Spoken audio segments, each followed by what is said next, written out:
தேனி மாவட்டம் போடி தாலுகா அடுத்த அணைக்கரைப்பட்டி ஊராட்சி பகுதியில் உள்ள முந்தல் கிராமத்தில் கருப்பையா மற்றும் பழனியம்மாள் தம்பதியருக்கு பிறந்தவர் அருணாதேவி. திருநங்கையான இவர் 3ஆம் வகுப்பு வரை மட்டுமே படித்துள்ளார். கடந்த 3 வருடங்களில் 56 பேருக்கு பேருந்து எங்கே வருகிறது போகிறது என்பதை படிக்கும் மற்றும் செய்தித்தாள் வாசிக்கும் அளவிற்கு கற்றுத்தந்துள்ளார். சுயமாக பெட்டிக்கடை நடத்தி வரும் இவருக்கு தமிழக அரசு சார்பில் 2 விருதுகள் கிடைத்துள்ளது.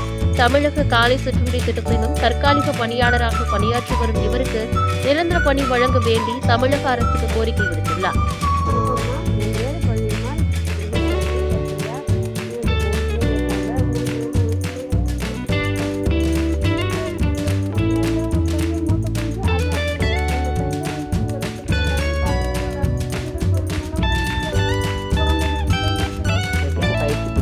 அவங்க ஏதாவது ஒரு உதவி செய்யலாம்ல, எங்களுக்கும் சம்பளம் இல்லாமல் உனக்கும் சம்பளம் இல்லாமல் எப்படி பொழுதுபோக்காக நான் இருக்கிறது, வீட்டில் சாயந்தரம் நேரம் எல்லாத்துக்குமே சமைக்கணும் செய்யணும், அப்போ எல்லாம் மல்லு கட்டுவாங்க சொல்கிறப்ப சரி வாங்க என்னால் முடிஞ்ச ஒரு உதவி எங்கேயா பார்த்து செய்கிறேன்னு சொல்லி ஒரு பேங்க்கில் போய் நாங்கள் இவங்களுக்கு லோன் கேட்டு லோன் பண்ணோம். லோன் போட்டதில் அவங்களுக்கு ஒரு ஆளுக்கு 50,000 போட்டு 10 பேருக்கு லோன் வச்சுருக்கேன். இப்போ 2வது ஒரு இதில் இறங்கியிருக்கேன். அது என்னென்னா வீட்டில் இருந்த வகையை அவங்க ஏதாவது ஒரு விளக்கம் மறைச்சிருக்கிறது, கூரை பின்னி வைக்கிறது, மாடு ஆடு வளர்க்குறது